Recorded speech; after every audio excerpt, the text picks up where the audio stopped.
Salam değerli müəllimlər və müəllimliyə hazırlaşan namizədlər. Hər birinizə xoş gördük.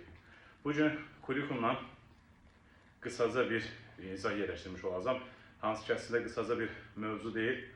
Sadəcə olaraq alternativ yolları necə tapa bilərsiniz, onunla bağlı izah yerləşdirmiş olacağım. Mövzumuz olacaq inteqrasiya mövzusu. İnteqrasiya ilə bağlı müşahidə edədiyim budur ki, müəllimlərin böyük əksəriyyəti çətinlik çəkirlər və belə deyim də, testlərdə tapmaqda problem yaşayırlar.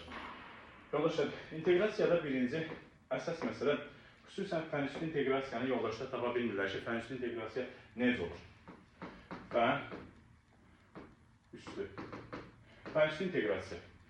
Müəllimlər, fənüsü inteqrasiyanın tapılma qaydası budur ki, situasiyanı oxuyursan, siz bəzən müəllimlər izah verir ki, belə bir izah verir ki, mütləq tətbiq elətdirmək lazımdır və yaxud da ki, nə bilim, sinifdə olmamalıdır. Sinifdən çıxıb məsələn və ya sinifin içərisində hər hansısa bir situasiyada verirsənsə, onu tətbiq elətdirməlisən. Bunlar yanlış yanaşmadır.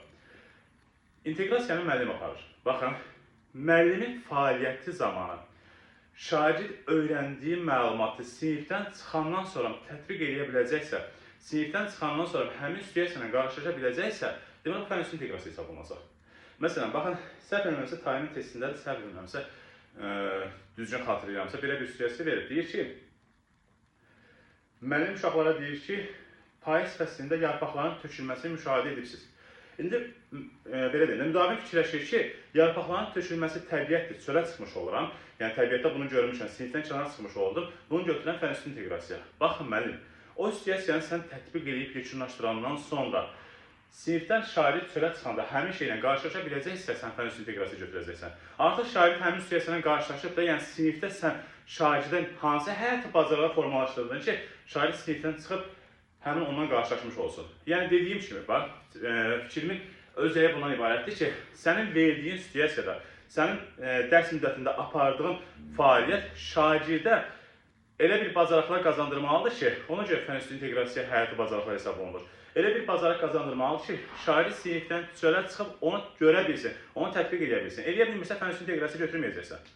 Baxın, məsələn, deyirəm ki, müəllim dərs müddətində, belə deyim də, Azərbaycan dilindən, daha doğrusu, belə deyək, tarixdən Keçid Səfəvi dövlətini, ədəbiyyatdan, məsələn, Şah İsmail Xətainin Dəhnamə əsərini əlaqələndirmiş oldu. Sən burada niyə fənüsü inteqrasiya götürmürsən? Düzü, primitiv nümunədir, sadəcə izah üçün deyirəm. Sən niyə fənüsü inteqrasiya götürmürsən? Mənim, çünki şagird Şah İsmail Xətai ilə bağlı məlumat öyrənəndə sinifdən kənara çıxıb, nə ilə qarşılaşacaq? Və yaxud da ki, məsələn, mən Azərbaycan dili müəllimi olaraq say mövzusunu ingilis dilindəki saya inteqrasiya elədim və yaxud zərf mövzusunu zərfə inteqrasiya elədim. Uşaq sinifdən kənara çıxdı, getdi, nə ilə qarşılaşdı? Heç bir şeylə. Deməli, burada fənüsü inteqrasiya yoxdur. Amma, məsələn, mən Azərbaycan dili müəllimiyəm, say mövzusunu riyaziyyata inteqrasiya edirəmsə, məsələn, riyaziyyata inteqrasiya edirəm hesablama məsələsi. Bu səndə fənüsü inteqrasiyanı formalaşdıracaq, şagirddə fənüsü inteqrasiya formalaşdıracaq. Niyə?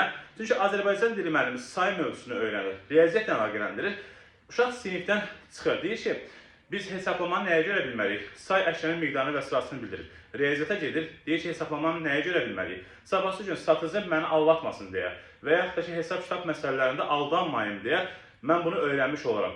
Bunu öyrəndi, sinifdən çıxdı. Uşaq verir 1 manat pulu satıcıya, məsələn 20 qəpiklik bir şey alır. 60 qəpik qaytarırsa, uşaq fikirləşir ki, müəllim mənə öyrətmişdi ki, 1 manatdan 20 qəpiyini çıxanda 80 qəpik qalır. Deməli, satıcı mənə 20 qəpik əksik pul qaytarmış oldu. Yəni, müəllim, fənüsü inteqrasiya necə oldu? Müəllimin fəaliyyəti zamanı öyrəndiyin şeyi çıxıb həyatda tətbiq edə biləcəksənsə, bu fənüsü inteqrasiyadır. Eləməyəcəksənsə, fənüsü inteqrasiya deyil. Digər problemi nöqtə fəndaxili inteqrasiyadadır, müəllimlər. Fəndaxili. Fəndaxili inteqrasiyanı sən necə müəyyənləşdirəcəksən?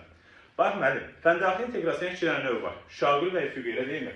Şaquli və üfüqi olmaqla 2 növə bölünmüş olur. Şaquli inteqrasiya nədir? Digər siniflərlə əlaqələndirmə. Bax, məsələn, mən keçirəm Azərbaycan dilindən qoşma mövzusunu. Məsələn, qoşma mövzusu deyək ki, 7-ci sinifin materialıdır.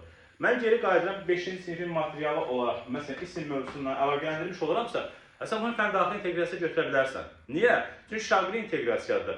Yəni, məsələn, Azərbaycan dilindən 7-ci sinifdə keçdiyim bir mövzunu geri qayıdıram, 5-ci sinifdə mövzunu əlaqələndirmiş oldum. Eyni fənnin daxilində baş verirdi.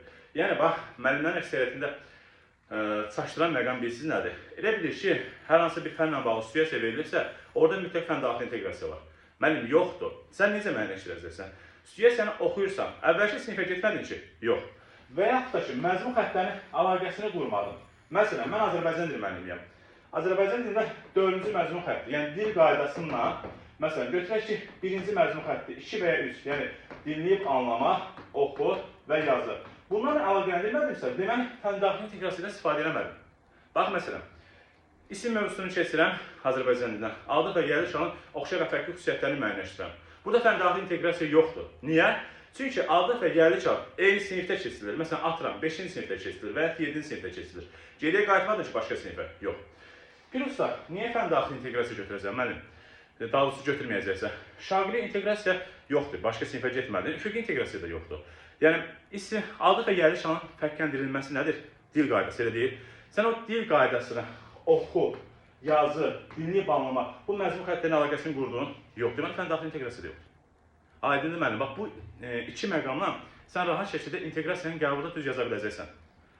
Yəni, bəzən bunu çəkməkdə səbəbim, məqsədim budur ki, yəni, müşahidə edirəm, istər öz müdavimlərimdə olsun, istər nə bilim, digər müəllimlərdə müşahidə edədiyim odur ki, yəni inteqrasiya suallarını yazmaqda çətin hiss çəkirlər. Ümid edirəm ki, bundan sonra inteqrasiyada bir sıxıntınız olmayacaq.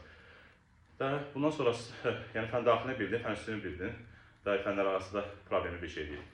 Ümid edirəm ki, faydalı oldu və nəzərinizə saxlayıram ki, yanvar qruplarımıza qeydiyyat başlayıb videonun şərh bölməsində master-class tədris mərkəzi, yəni fəaliyyət göstərdiyim tədris mərkəzini nömrələrində qeyd edəcəm və yaxud da ki, mənim nömrələrim varsa, mənim nömrəmdə əlaqə saxlayıb dərsə qoşula bilərsiniz. Və bu statistikanı nəzərinizə saxlayıram ki, Respublika üzrə ən yüksək nəticələrdən biri mənim olub. Birincisinin demək biraz təkəbbür olur. Rəbbim bizi təkəbbürdən uzaq eləsin inşallah. Amma reallıqdır. Əvvəlki illərdə 19 nəfər müdavimə 20-0 nəticə vermişik. Yəni, hansı ki, həmin nəticələrdə real olaraq mövcuddur, göstərilə bilər. Bu qədər. Diqqətinizə görə təşəkkür edirəm.